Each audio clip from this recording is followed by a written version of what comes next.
Milwaukee. It's great to be back.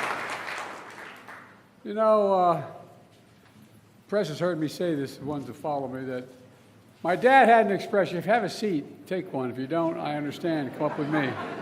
Sit on the stage with me.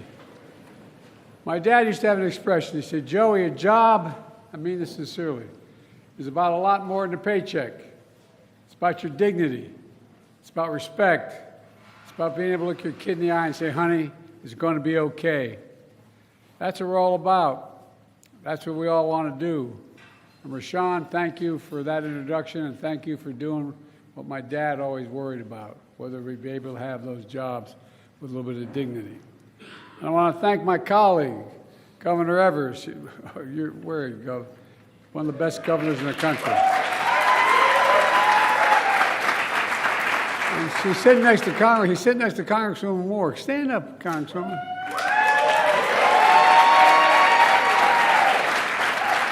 And she can tell you whatever she tells me, I do. It's great to see you, kiddo. And also, I want Mayor Johnson, thanks for the passport into the city. I appreciate it very much. And County Executive Crowley is here. And I want to thank Senator, a good friend of mine, Tammy Baldwin, who couldn't be here today. And I want to thank everyone here at Milwaukee's Black Chamber of Commerce for your partnership across the board on everything we've been working on. I come from a state that has the 8th largest black population in the country. And as they say, the saying goes, where I come, you brung me to the dance early on. You're proof that black small businesses with the talent and integrity and ingenuity are the engines and the glue that hold communities together. And I mean that sincerely. You hold communities together. You're the ones that sponsor Little League teams. You're the one that involved in the church events. You're the ones that hold the community together, and you keep it going. You keep it moving. And every new business opening is a vote for hope. Just hope. Hope. You know, you're making the American economy stronger and our nation more competitive. I'm here today to talk about something that doesn't get enough attention. I'm here to celebrate the progress we're making to support black small businesses here and around the country.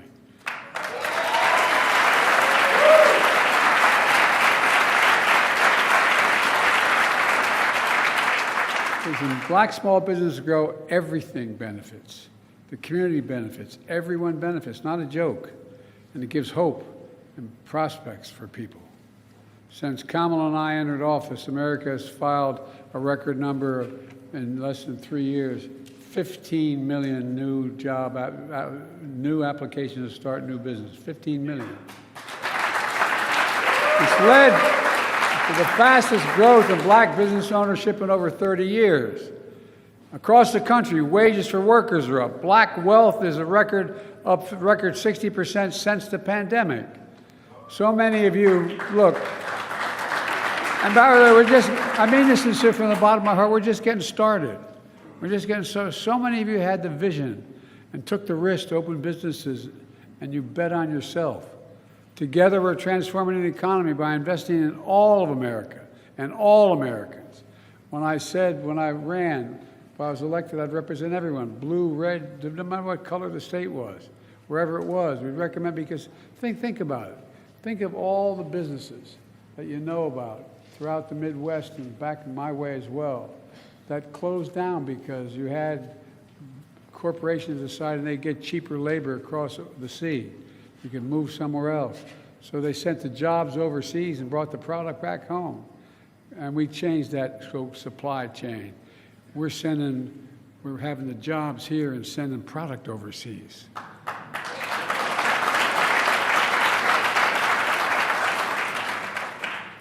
And from the time I got involved in public life, I've only been around a few years. Oh, bless me, Father. Anyway. We're doing it by building an economy from the middle out and the bottom up, not the top down. Not a whole lot trickle down on my dad's kitchen table when the top down economy. But when when you increase the middle class, the poor have a shot and the wealthy still do very well. The middle class does well and we all do well. That's what we call Bidenomics.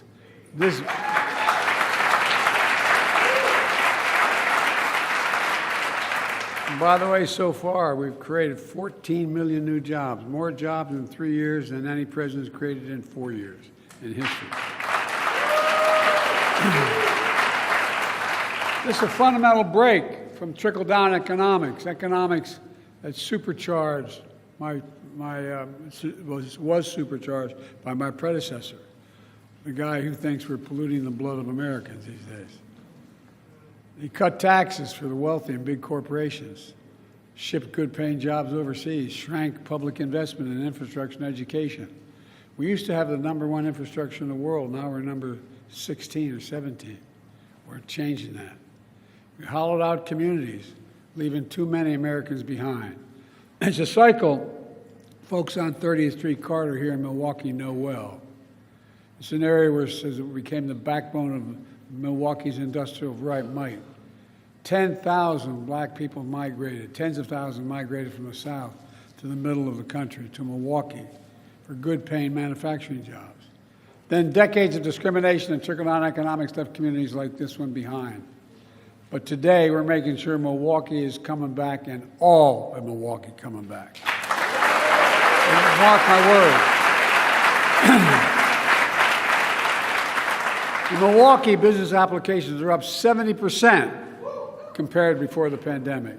The share of black people employed in Milwaukee in 2022 was the highest in more than a decade. But the investments aren't just about jobs. The investments we're making offer opportunity, hope to communities to fully participate in the economy. I vowed that we'd invest in all of America, and that's what we're doing. We're leaving no one behind. No one need be left behind.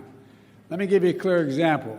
We all know, as my introducer told you guys, we all know exposure to lead water pipes is hazardous to our health, especially to children's health. It can damage their brains and kidneys, for real. Lead exposure disproportionately affects low-income communities and disproportionately affects people of color. This is the United States of America, for God's sake. Everyone should be able to turn on a faucet and know whatever they're drinking was clean and pure and not have to worry about it.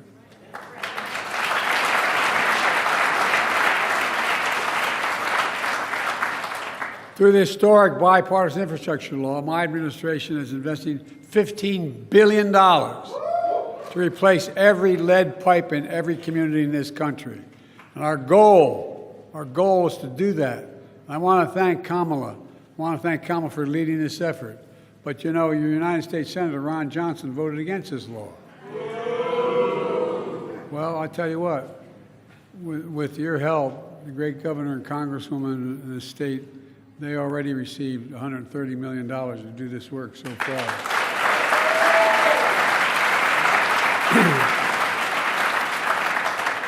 Before I came to Milwaukee, Milwaukee was slated to take over 60 years to replace the lead pipes. But last month, we proposed a new rule. It's going to require the water systems in Milwaukee to be fully replaced with every one of them within 10 years. 10 years instead of 60. Think of the lives saved. Think of the jobs and opportunity for small business owners like Rashawn, replacing lead pipes in homes and daycare centers and schools. We're just getting started. And so we are today announcing Milwaukee will be one of 22 communities in the country competing for tens of millions of dollars in federal grants to grow small businesses, create good-paying jobs, and build factories of the future. It matters. I'm also increasing the share of federal contract dollars going to small disadvantaged businesses from what was roughly 10% when I came to office to 25% to 15%. Here's how it worked. Back in the 30s, it wasn't just that Roosevelt talked about unions being supported. They also had a rule that passed that very few presidents, including Democrats, paid much attention to. That every dollar a president gets to spend, for example, the Appropriation Committee and the Congress passes redoing decks of aircraft carriers.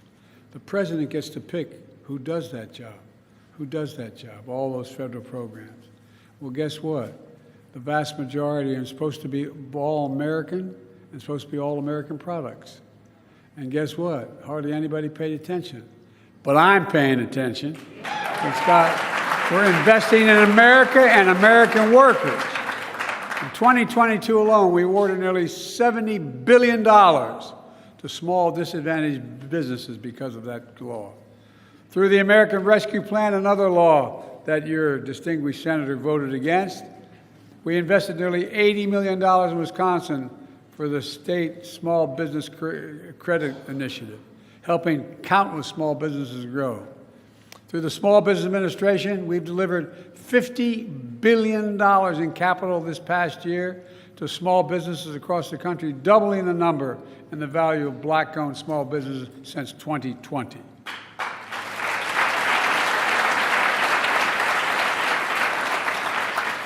I know that's a lot, and I'm talking to the Black Chamber of Commerce for thanking them for helping small business owners learn how to benefit from these transformative investments. I used to have a friend named Pete McLaughlin, who was a great ball player at Providence College. And he used to say, you got to know how to know. You got to know how to know. And that's why I want to thank the Chamber here for teaching people how to know what's available to them. All this groundbreaking work is producing groundbreaking results. Record job creation, historic economic growth. We have among the lowest inflation rates of any major economy on this earth. We're fighting a lower cost to give folks just a little bit more breathing room, as my dad used to say. But let's be clear. Republicans are against so many critical actions that help working and middle-class people, especially black Americans. Just remember how the pandemic hit black businesses especially hard. How my predecessor, on his watch, women and minority-owned small businesses found themselves last in line to access emergency relief through programs like the Paycheck Protection Program. On my watch, energy and emergency relief went to minority-owned businesses first, not last.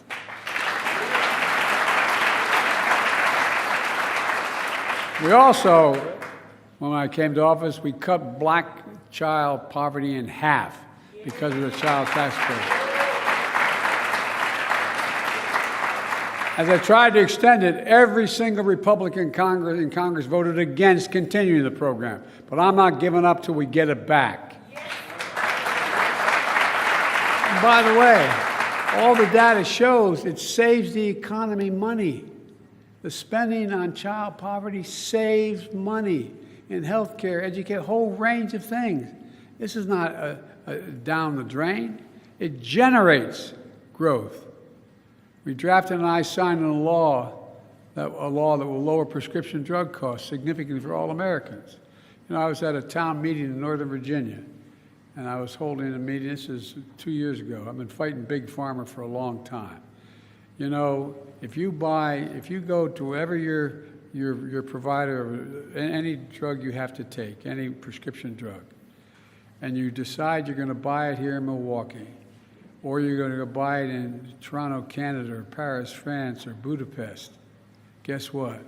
You're going to pay 2 to 3 times as much for the prescription. Same company, same American manufacturer, same thing. Because Medicare pays for it in most cases. And guess what? We're not just if you're at the VA and you get the prescription drug, they negotiate the price with the pharmaceutical company. Well, they passed laws earlier, way on. I've been fighting it for over 35 years to say you can't negotiate. Medicare can't negotiate for drug prices for. And by the way, that's how they make enormous amounts of money. And by the way, every one of my Republican colleagues voted against this one. And now they're trying to cut Medicare, trying to cut Medicaid, and Social Security. Your own Senator Johnson calls Social Security a, quote, Ponzi scheme. Are you kidding me? You know, from the time you get your first paycheck, you pay into Social Security your whole life. These are the same Republicans who enacted tax cuts to overwhelmingly benefit the wealthy to the tune of $2 trillion additional deficit. There's also something else that's happening. There's some in this country who are waging a full-on attack of black economic opportunity. They're denying economic opportunity when it comes to higher education, starting a business, keeping businesses open. That's how you generate economic opportunity. You educate people. And folks, by the way, I went to the Supreme Court to eliminate student debt that was out there. And guess what? The Supreme Court ruled against it, but I still got 136 million people's debt relieved.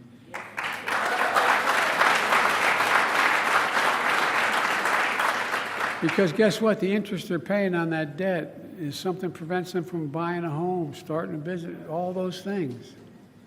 You know, that's on top of erasing black history and banning books, or erasing black history and banning books. Did you ever think you'd live in a country, now all kidding aside, growing up, where we're banning books, book banning in grade schools and high schools? I think it's unconscionable. These attacks hurt all Americans because investing in black economic prosperity lifts everybody up. You know, we always believe diversity is our strength as a nation. I don't believe, as the former president said again yesterday, that immigrants are polluting our blood. The economy and our nation are stronger when we're tapping into the full range of talents in this nation. My administration is going to continue to fight these attacks, because everyone deserves a fair shot, just a shot. Let me close with this. You know, for all we've done, the real heroes of this story are you, the American people, not a joke, not a joke. Hard-working people like Rashawn of Hero Plumbing here in Milwaukee, and the thousands of towns all across America, these thousands of stories of revival and renewal, hope and optimism, because people aren't giving up. Pride in your work and your family and your town, pride in this nation. That's what I see, no matter where I go in this country. That's why, I mean this from the bottom of my heart, I've never been more optimistic about America's prospects, America's future, than I am today. You just have to remember who we are. We are the United States of America. And there's nothing beyond our capacity if we work together, if we work together. And by the way, as I said, we're the only country in the world that out of every crisis, we've come out stronger than we went in. Remember who we are. God bless you all, and may God protect our troops. Thank you. Thank you, thank you, thank you.